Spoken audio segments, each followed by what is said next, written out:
I refused to have a relationship. Some of the people who say they don't need love need healing the most. Read that again. Listen to that again.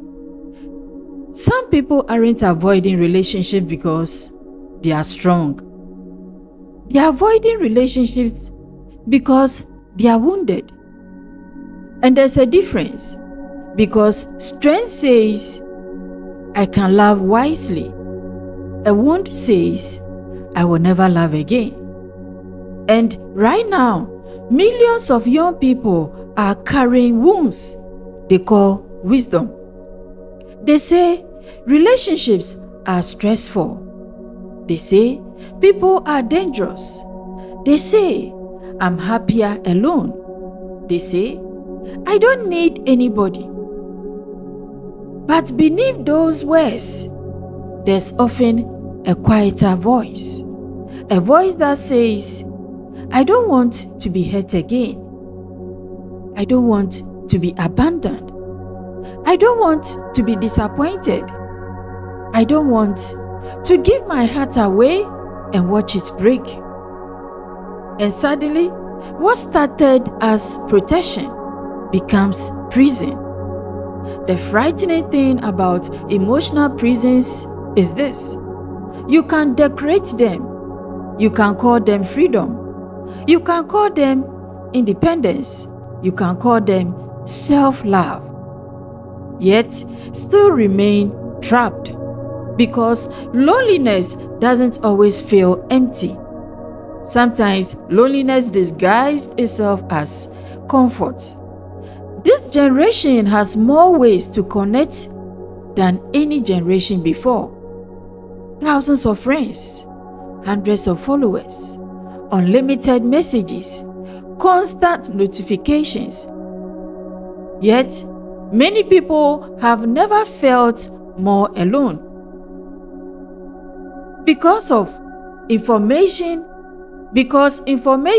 is not intimacy. Attention is not connection.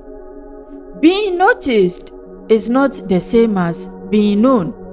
And deep down, every human soul wants to be known, not admired, not followed, known.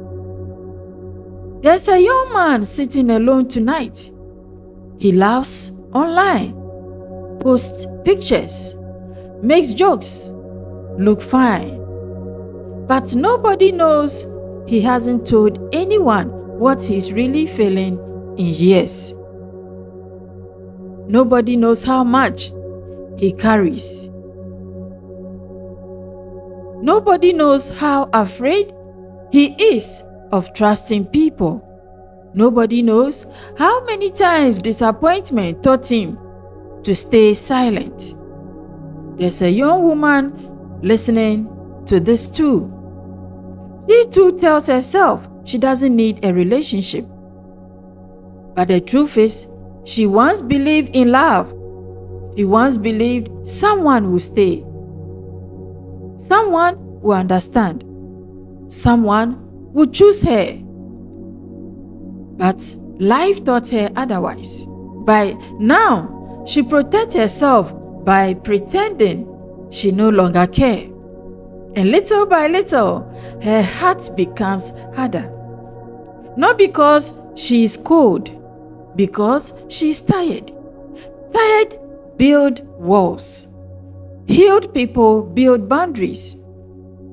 And many people confuse the two. A boundary says, I value myself. A wall says, nobody gets close. One protects life, the other protects fear. And fear has become one of the greatest silent epidemic of this generation. Fear of commitment, fear of vulnerability, fear of rejection, fear of abandonment, fear of being seen, fear of being loved. Think about how strange that is.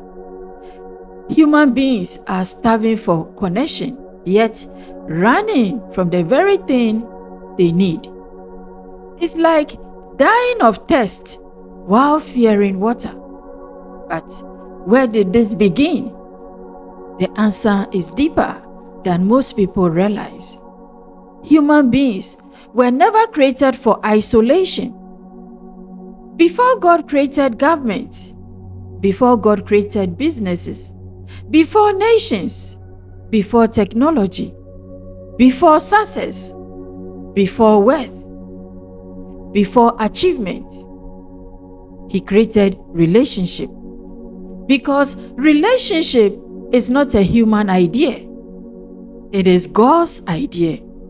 Look carefully. The first problem God identified in creation was not sin. It was not poverty, not failure, not weakness. It was aloneness. And God said in Genesis 2:18, "It is not good that the man should be alone." Think about that. The creator of the universe looked at a perfect world and still said something was missing. Connection, companion, relationship. Why? Because love is one of the ways heaven touches earth. Relationship was never created to complete you. It was created to accompany you. Many people are searching for someone to save them. God never designed relationships for that. Relationships cannot heal wounds they did not create. But healthy relationships can help healing grow.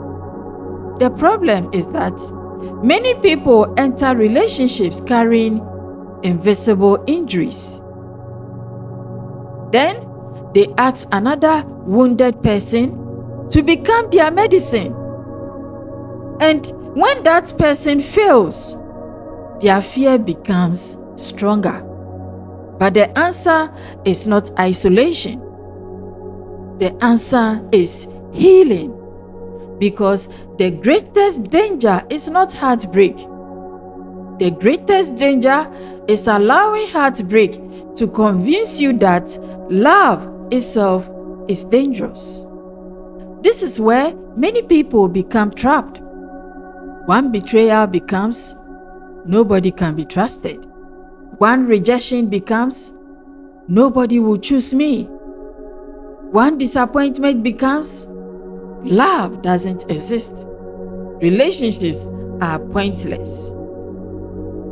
The wound creates a story, and eventually the story becomes an identity. Now listen carefully. This may be the most important thing you hear today. Your pain is real, but your pain is not always telling you the truth. Pain speaks loudly, but wisdom listens carefully. Because pain remembers who hurt you. Wisdom remembers who you can become. And here's the deeper truth. The heart was never designed to close forever. A heart that never risks love may avoid heartbreak, but it also misses transformation. Listen to that. The heart was never designed to close forever.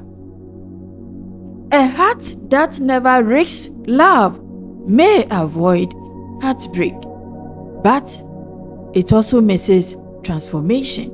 Think about that. Because love does something isolation never can. Love reveals you. Love exposes you. Love exposes your selfishness. Love exposes your insecurities. Love exposes your hidden wounds. That is why many people run. Not from relationships, from themselves. Because intimacy is a mirror, and mirrors can be uncomfortable.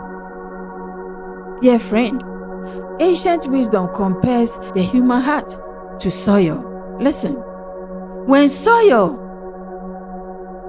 is wounded by storms, it may look dead, but beneath the surface, life is still waiting. The purpose of healing is not becoming harder. The purpose of healing is becoming safe enough to grow again. So here is your healing experience, my dear friend. This is the solution. Listen carefully. Tonight, write down every reason you have refused relationships. Every reason. No filters. No pretending. Write everything. Then beside every reason, write this question. Is this a truth? Or is this a wound speaking? Take your time. You may discover that some beliefs you have carried for years were never wisdom. They were scars. And scars make terrible life coaches. The moment you see that, something begins to shift. You stop seeing every person through the eyes of old pain. You stop expecting new people to pay old wounds. You stop turning temporary disappointment into permanent beliefs. And suddenly, your heart begins breathing again. You know, a tree does not stop growing because one branch broke. Think about that. A river does not stop flowing because one stone blocked its path. The sun does not stop rising because yesterday was cloudy. Creation keeps moving toward life. Perhaps your heart was designed to do the same. If you refuse relationships, don't condemn yourself. Don't shame yourself. Don't force yourself. Just be honest. Was it truly peace? Was it truly peace you found? Or it was fear wearing a peaceful mask? Because the day you discover the difference, your life changes slowly, quietly, powerfully. And maybe one day you realize that God was never trying to force you into a relationship. He was trying to heal the part of you that became afraid of one. Because humanity was never created merely to survive together. Humanity was created to love. Humanity was created to love. Listen to that again. And a healed heart will always find its way back to love. Not because love is safe, but because love is one of the reasons we were created. Dear friend, what truth stayed with you today? And if you are honest, what has your heart really been protecting all these years? Share your wisdom in the comments, your experience, so that someone reading can pick an inspiration from. Thanks so much for being with me. I am ThePZipporah.